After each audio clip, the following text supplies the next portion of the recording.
Hi, everyone, and welcome to Let's Get Visible, a podcast for small business owners, helping them to grow, have a sustainable business, and get more visibility online. I'm Dawes Brown, and I'll be bringing you SEO and digital marketing tips, as well as interviews and conversations with other small business owners. So, let's get started.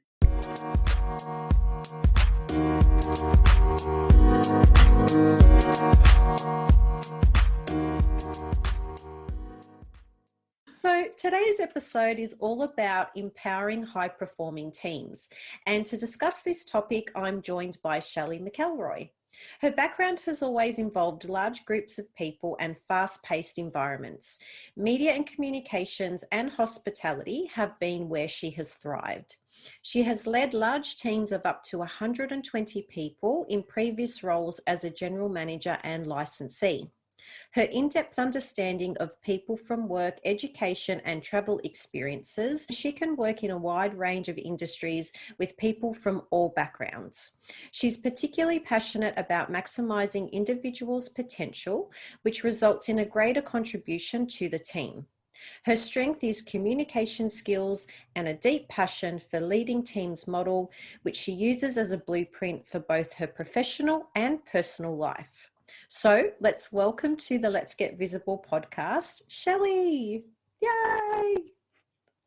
Oh, thank you for having me. It's a pleasure to be here today. Thank you for being part of this podcast. Now, we do have a couple of questions and bits to go through to keep us on track. And I'd really love to begin, as mentioned in the introduction, you have a background in media and communications and hospitality. Now, was that a planned career option or did it evolve from something quite different? Oh, so funny. So I guess the hospitality part was certainly, I got my first job when I was 12. Back in Ireland, they send us out to work very young. So went into, my stepdad was working in a restaurant and he was like, we need some help on Saturdays. We're looking for a busser to help do the tables. Do you want to come into work? And I think I used to get paid £2 an hour or something. So I started my Saturdays spent in with him and I just loved it. Like, I loved talking to people. I loved the pace at which you work. And I think it taught me how to work hard. Like, it's not an easy job in terms of you've really got to be on your toes all the time. And through university, and I did a Bachelor of Science in Media and Communications and specialised in television production. Oh, wow. Yeah, so I did a bit of, and we did photography and radio and that type of thing as well through those modules. Through that, I worked the whole way through to pay for my education. Of course. And hospitality just served me well and I served it well. Yep. So I think part of the Irish charm and nature in which we communicate, just being in a room full of people, talking, making sure their experience is on point. I just loved it from such a young age. And when I got a bit older through uni and wanted to go traveling, I realized it's something I can do anywhere in the world. That's very true. Yeah. So it kind of went hand in hand. I don't think I ever really thought I'd have a career in hospitality, but once I started traveling, I realized it's actually what I loved doing most. Yeah. So when I landed in Sydney, I applied for a job that I was just working as a waitress for a few months, and the opportunity came up for me to become a manager in that space, which would mean I would also get a 457 visa. So a 3-month backpacking trip has turned into a 13-year adventure. Oh, wow. And lucky us, lucky Australia that you did transition and land here. And yes, went into, again, the hospitality industry. And then what happened from there? So I think I've done managing back in Ireland. I've done supervising, team leader, that kind of stuff. And I think just coming to Australia with that experience and with that knowledge, and I I think you talk about when you're in the right place at the right time and meeting the right people. Yeah. I had an English general manager, Jeremy Milner, and we got on like a house on fire, and he was like, "You're unstoppable." And I was like, "I'm unstoppable with you leading me." We just worked well together. He trusted me, he empowered me. And from working with him for a number of years, I had progressed from what initially was employed as a waitress into a general manager role. So it started by covering someone's annual leave for 6 weeks. And when they came back, they were like, "You've actually bet a couple of records here. We're going to keep you where you were and we're going to progress him to his next stage." Yeah, it's definitely been, it sounds like it was all a stroke of luck. There was definitely hard work and blood, sweat and tears. But I think just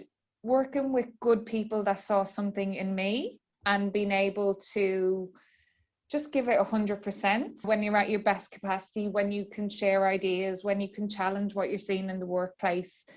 It just evolved from there. Fantastic.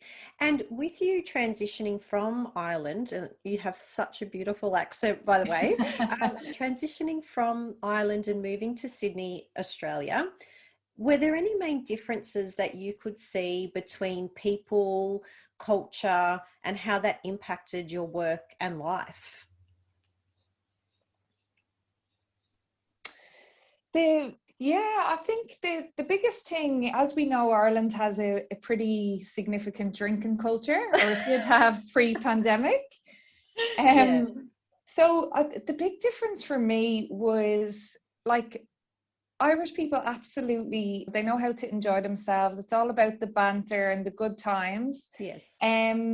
What we don't do as well as the Australians is the lunch culture, the long lunches, and again, it's probably shifted slightly from the pandemic, but that was the biggest thing. I couldn't believe people were having 2 or 3 hour lunches. So usually the fun starts from 5 o'clock at home. Right. And there seemed to be a bit of a blurred extension on a Friday of a long lunch would just roll into the weekend. I think what definitely is brought out in Australia and in Ireland is just that like multicultural diversity of talent, diversity of people, and the ability just to work with people from literally every corner of the globe. Yes. In terms of what you'd see from some of our chefs and front of house staff and different managers, like, traveling, you definitely learn how to communicate with different cultures. Yep. And I think hospitality is just one of those industries that has all of that under one roof. Has it all, has everything. Yeah, absolutely.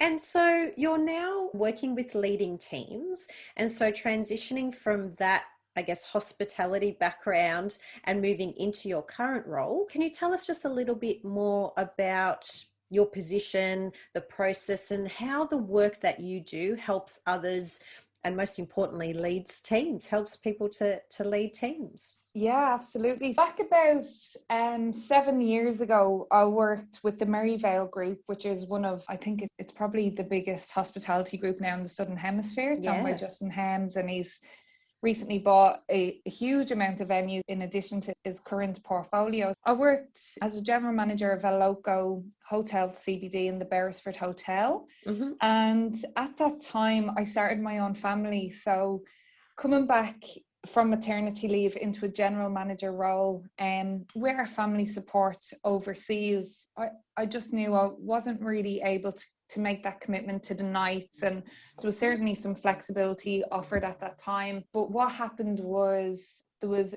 coming from that kind of general manager experience, mm-hmm. we had huge growth in the company, and we knew we were going to expand by a third.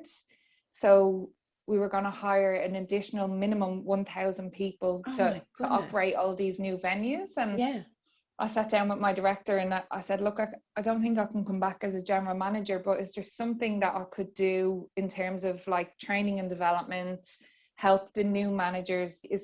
Could we implement a program to help upskill them? Is there ways that we could, sometimes in hospitality, if you've been there a while, you can get given a set of keys to be the manager, but you might be missing, you may not know how to read a P&L, or you may not know how to fully be in control of your labor and rostering and those types of things. So I was like, is there an opportunity to upskill these people as they come in? And so I became the training and development advisor for the group, which was just hugely exciting. And we implemented a Cert 4 in business for that supervisor level and sous chef level, and a diploma in leadership and management for the more senior operation managers. So it just was a perfect storm, and it meant people could be educated if they hadn't been before, or they had an opportunity to upskill or further their education than what they currently had while doing on-the-job training. Yeah. So it was a really great opportunity. And in that time, we had engaged leading teams to help us, because with that massive growth, there was going to be a stretch in culture. Of course. So preempting that was coming. Yeah.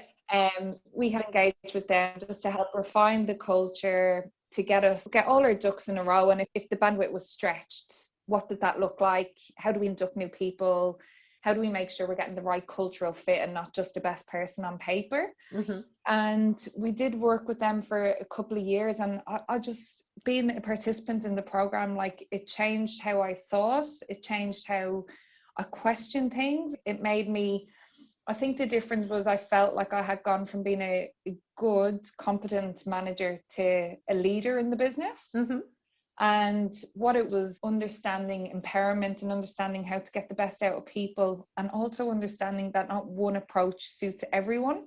Yes. So that you have to adjust your leadership style, really have that bird's eye view of what's going on and what people need, and be listening to the subtext that's happening. And it just really opened my eyes, broadened my, if you imagine that you're wearing a pair of binoculars, it was that peripheral vision had just been highlighted, and it just led to great things in the business. And so I was always interested in what they did, and I kept in touch with the facilitator that I worked with.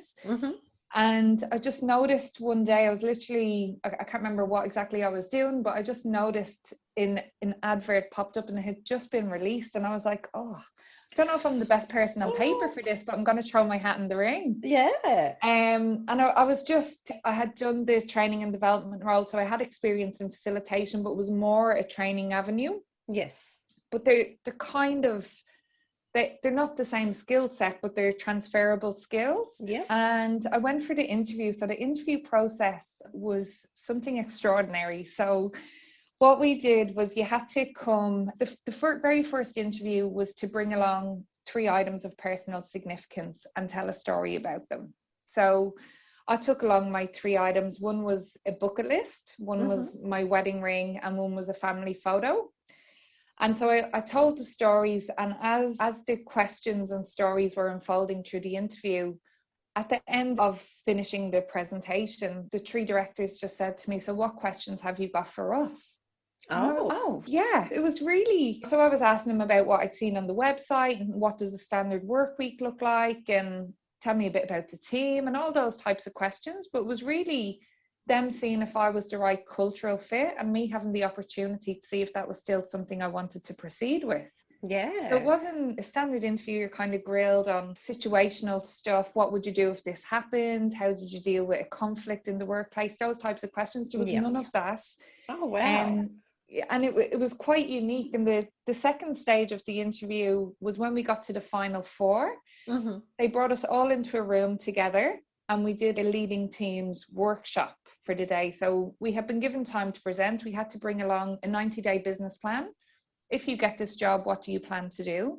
And we had to bring along one of the leading teams models and facilitate that to the group. Now, when you did that, you got feedback from the 3 people you were competing against and the 3 directors. Wow. So it was quite a unique experience. We had done partner talks at the start. So you'd also developed a bit of a relationship or trust with somebody who was also going for the role. Oh, wow. So, yeah, it was an incredible experience. And the feedback that you get from other facilitators, if you do a workshop with a group, and it's not to disgrunt their view or opinion, but it's very different to the feedback you would get from a different facilitator. I didn't realize at the time, every time I made a point, I clapped. And one of the candidates picked up on it. She said, every time you make a point, you clap. And I was like, oh my God, I've never had that feedback before. I do, yeah. Yeah, and I realized I did it. And when you're aware of something, you have the opportunity to address it. So that's right. We were coming out and saying goodbye to each other, like hugging and wishing each other. When we presented our 90-day business plan, again, we got feedback from the participants and feedback from the directors. And at the very end of the interview, they said to us, based on what you've seen today, if the decision was yours, who would you choose and why? Oh, wow. Openly shared that in the group of who we chose. So it was, again, another opportunity to practice giving feedback, to be really succinct with your message. Yeah. And I loved, like, even I'm delighted I got the role, but even if I hadn't have got the role, I knew I was better off having gone through that experience. Yes. So it was a learning for all of us. And strangely, like, I've kept in touch with those people that I interviewed with at that time. So it's 2.5 years down the track. So Yeah. it was just an incredible experience. And I hoped that I could add value to that business. And for me, luckily on the day, the other 3 candidates had voted for me, and I got the job offer about 48 hours later. So I was absolutely over the moon and jumped at it with both hands. Congratulations. And so in the role that you worked incredibly hard for to just get into that position, how is it that you work, and what is it that you do with teams? Yeah, so our purpose is really clear. Our purpose is to help teams and individuals improve their performance. So regardless of what that baseline is, really working on the trust within a team to help them become higher performing than they are. So that baseline level can be different for various organizations. And the only assumption we ever make with a group is that they have room to improve and grow.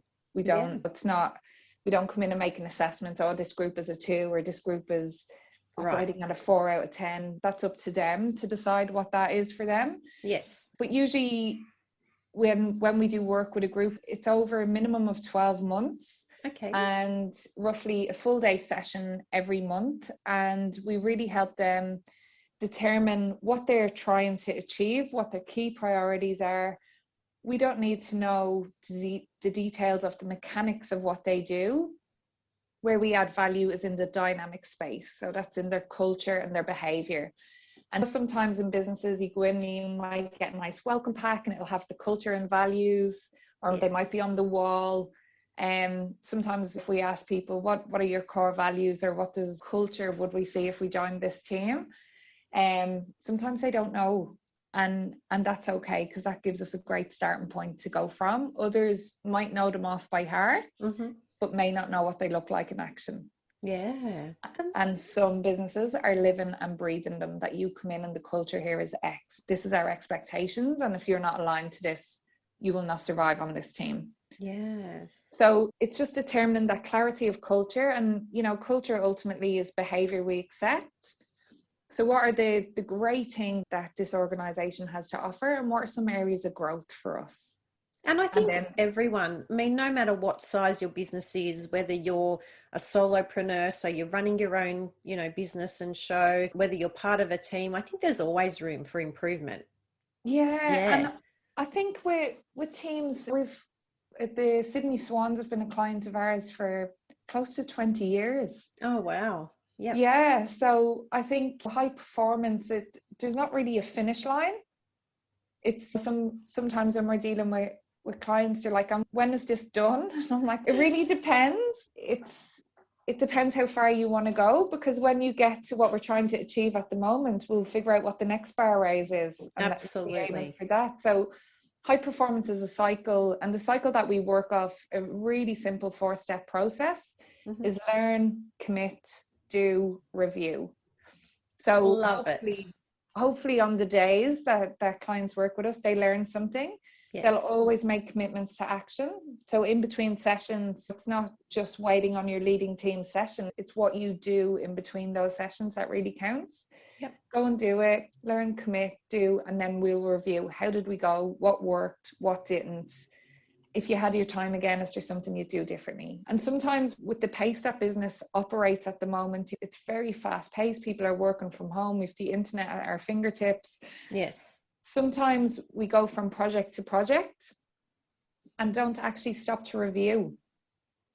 So the next one is already starting. And certainly when I was a participant, I'll never forget it. Melbourne Cup Day is one of the biggest days of the year. Like, all the venues are full to the rafters, bookings, evening, the whole shebang. Yep. And we finished Melbourne Cup Day. It was about 6 weeks of prep and planning and organising and dealing with suppliers and getting the venue ready and the styling and staff were going to be wearing, and everything was on point. We had an incredible day, like literally off the chart records. Yeah. And the next morning, marketing came in for a meeting about Christmas. And it was like, oh, celebrate what just happened. Can I just take a breath?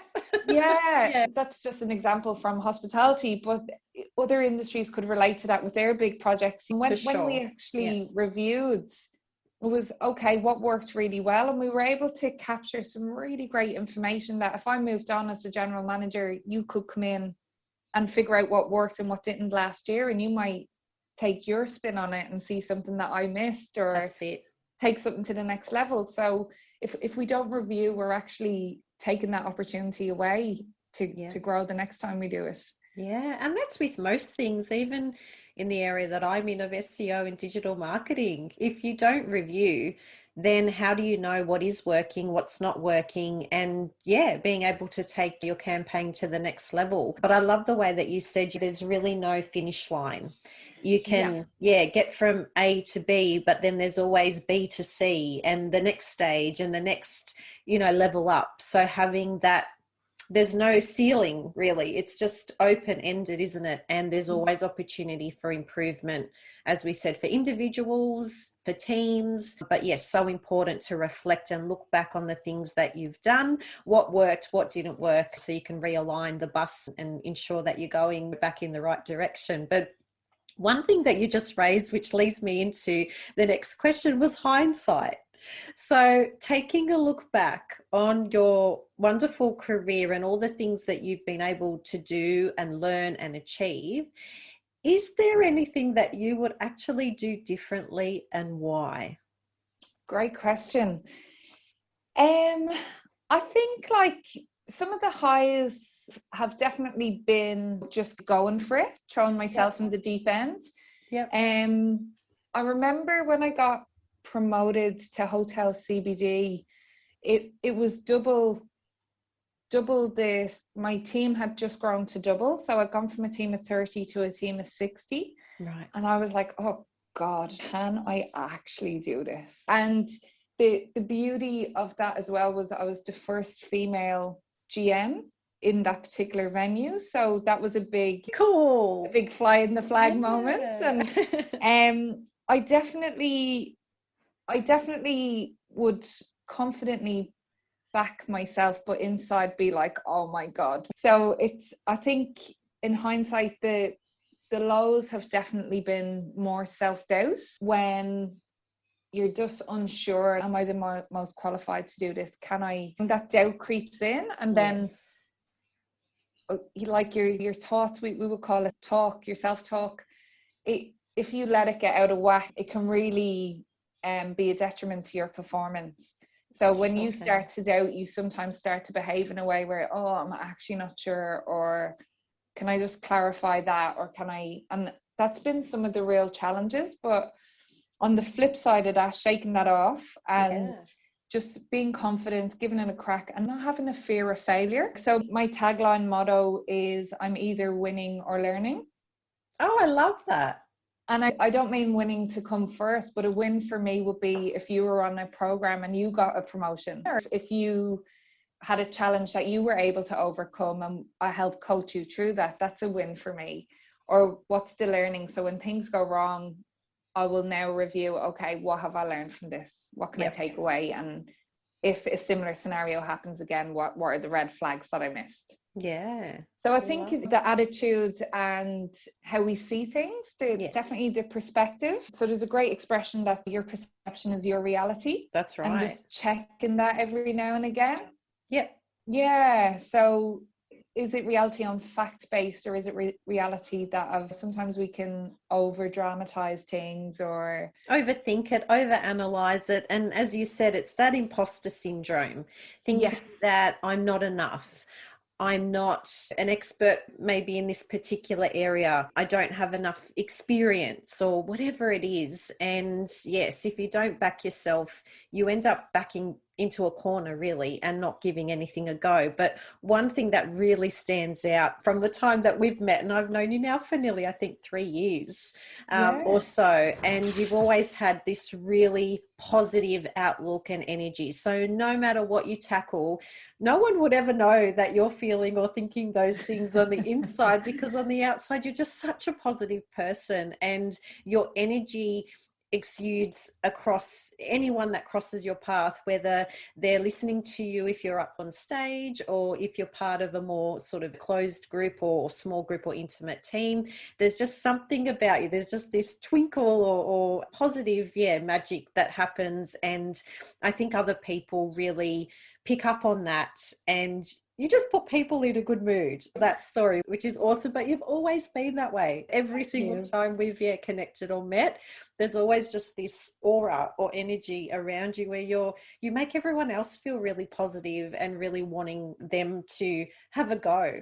So I think the role that you're in now is definitely something that was meant to be, because it's just perfect in regards to your personality and what it is that you can show and bring to other people as well. Yeah, and in support for that, the quote, it's one of Harrison Ford's: if you think you can or you think you can't, you're right. That's right. I love that one. That's kind of helped in those moments about, okay, can we do this? Yes, we can. You just have to, I think we would work on some affirmations with some leaders to help define what they want to do, what they're trying to achieve, and they certainly help with what you visualize yourself in that moment. Do you believe you can do it? And then just go for it. Well, you are what you think. That's how I see it. If you're going to think, if you wake up and you're in a negative mode and frame of mind, it's quite likely that the rest of your day's pretty much going to go around that same tone. No, that's brilliant. And having a chat now about your personal brand and really building that as part of leading teams, what do you think has been the most effective way in order to really elevate your visibility and build that personal brand? That's another great question, Doris. When I started, I thought about how we planned the 90-day business plan, and like leading teams has been around now for over 25 years, and it's got great reputation in Melbourne, and we're trying to build Sydney a bit more, and we'll have 4 facilitators in Sydney come June. Very cool. One of the main things that I thought about was like just throwing yourself in the deep end. So I said, if any opportunity comes my way, I'm just going to say yes. Yeah. Obviously, if it's aligned to brand and aligned to the purpose of helping teams and individuals improve. But I didn't refuse anything for the first year or two. If I got an invitation to speak at a breakfast or a keynote event, and I just went for it. And I think that presence in just at events, sometimes you don't know who you're going to meet. That's so true.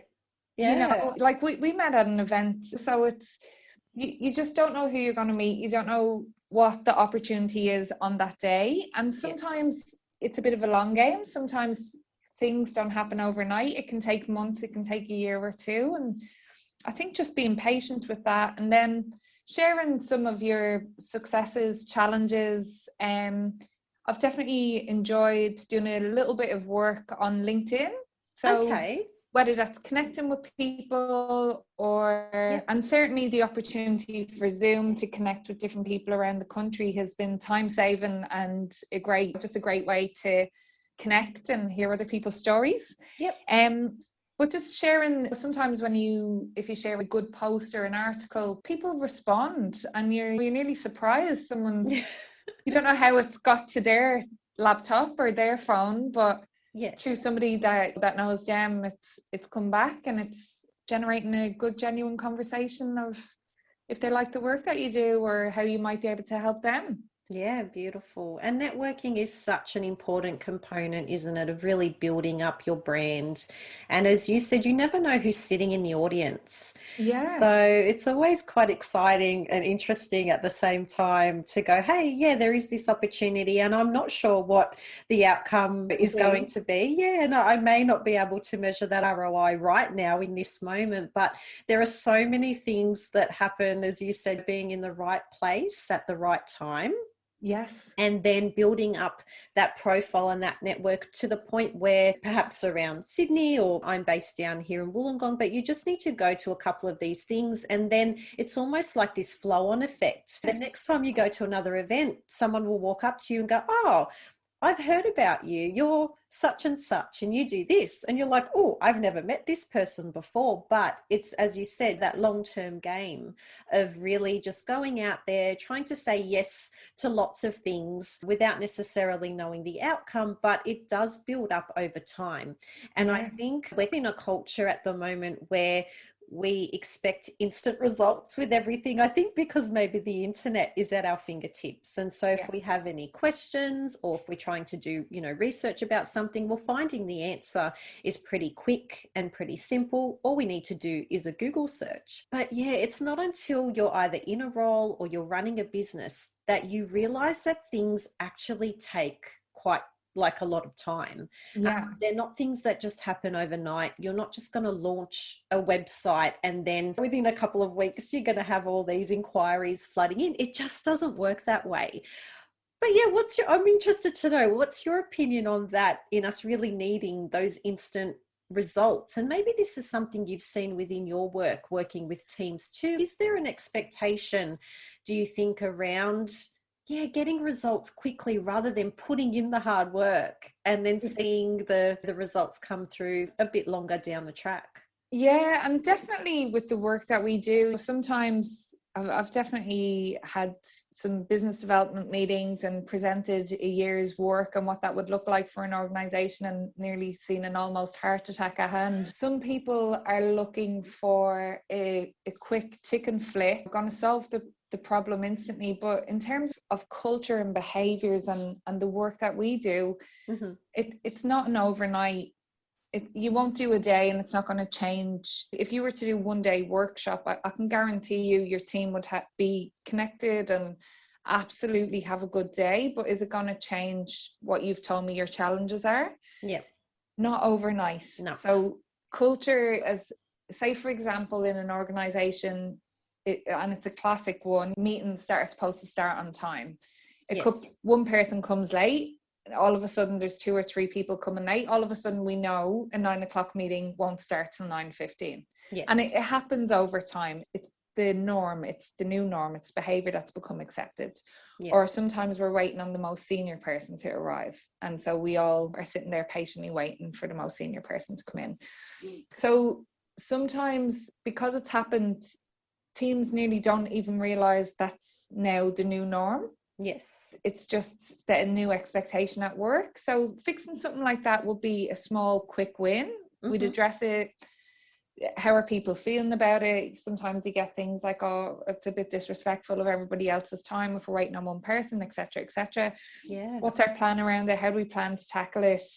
And just questioning them to come up with the solution. So we don't come in and present the solutions, but we will question them in a neutral way, respectfully, to ensure that they understand the perspective of various stakeholders or parties in the room. And then what's Yes. our best move moving forward? What can we all agree to?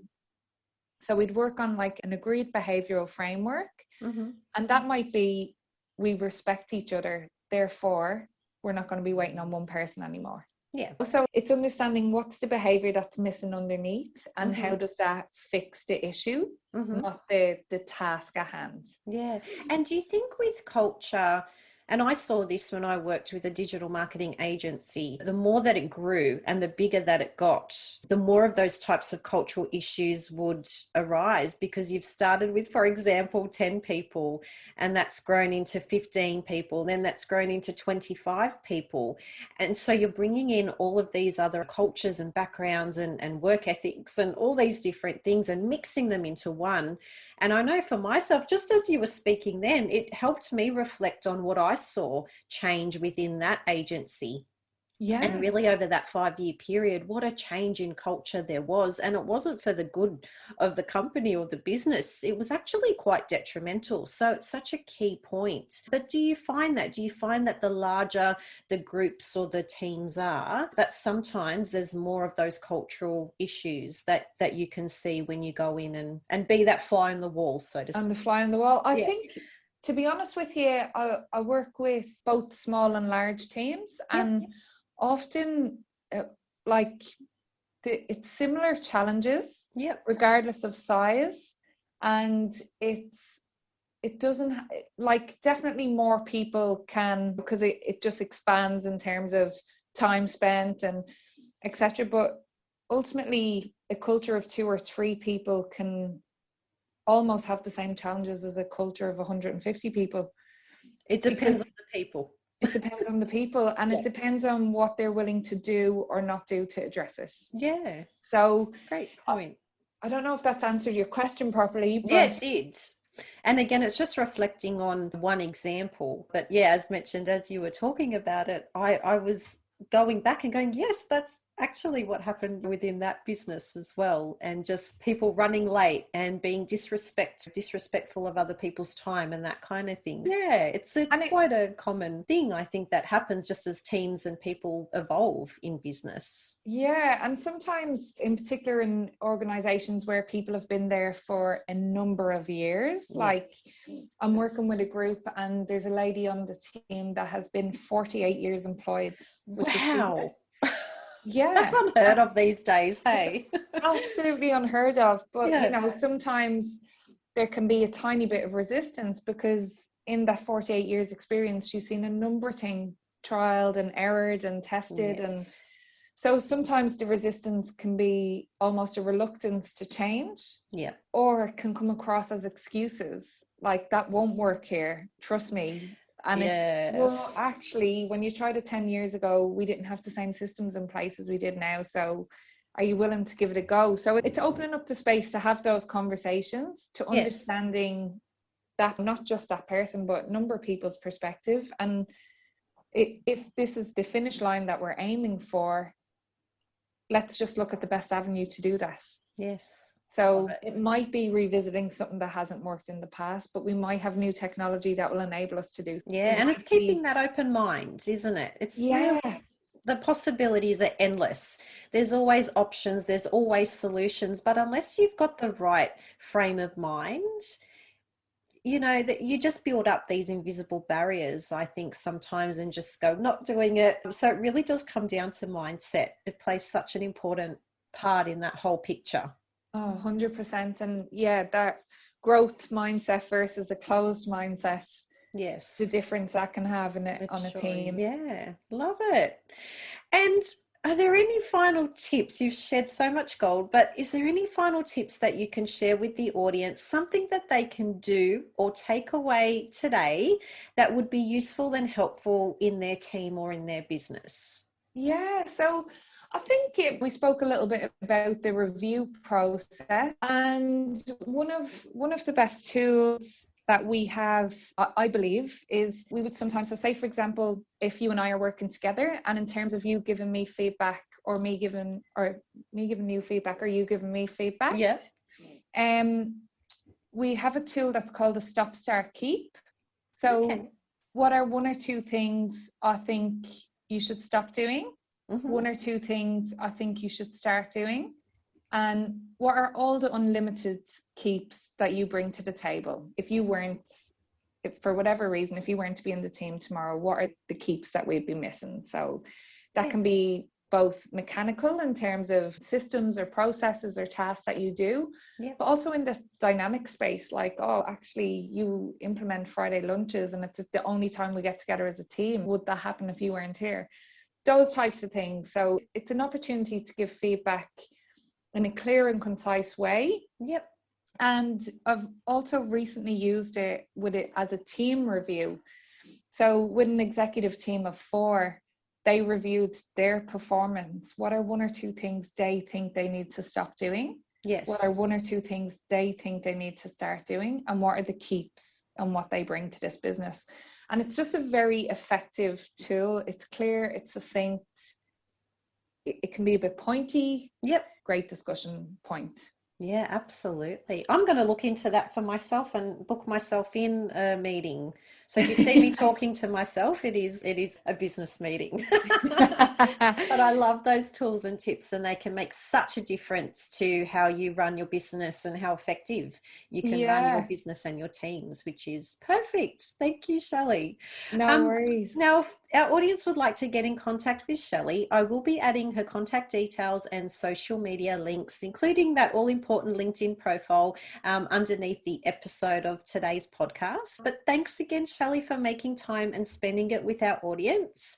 It's been a pleasure to learn more about you, the amazing work you do, and overall just your positive attitude and energy that just beams from everything that you do. Yes, I can't wait to publish this and share it with our audience as well. Oh, thank you so much. An absolute pleasure to be here. Thanks for giving this show a listen, and don't forget to leave your feedback and rating.